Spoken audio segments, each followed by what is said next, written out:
Les citoyens de la municipalité de Berry doivent s'armer de patience. Les travaux sur le pont qui relie les paroisses de Saint-Nazaire et de Saint-Gérard sont prolongés.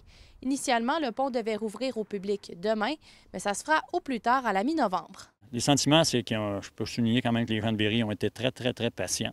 J'ai toujours des inquiétudes, j'ai toujours des choses, des questions que je me garde en réserve au cas où qu'il arrive des circonstances incontrôlables, donc pour vraiment faire une liaison nord-sud. La municipalité a hâte que ce dossier soit derrière elle, alors que le pont est complètement fermé à la circulation depuis le mois de juin dernier.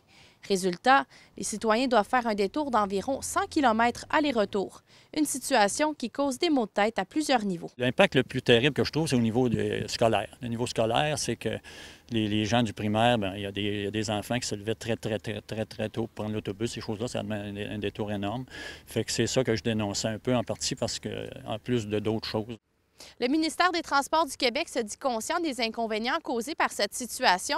On nous explique que des difficultés en chantier ont été rencontrées par l'entrepreneur, notamment en ce qui concerne le plantage des pilleux. Le MTQ assure toutefois que les travaux critiques sont faits et les dernières étapes, même si elles dépendent entre autres des conditions météorologiques, ne vont pas freiner la réouverture du pont avant l'hiver. Le ministère va quand même procéder à la réouverture du pont avant l'hiver en effectuant un asphaltage temporaire parce qu'on tient vraiment à procéder à cette réouverture-là.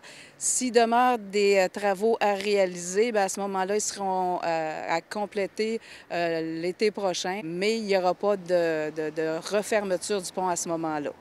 Du côté de la municipalité, on nous confie que les échanges ont été difficiles avec le MTQ.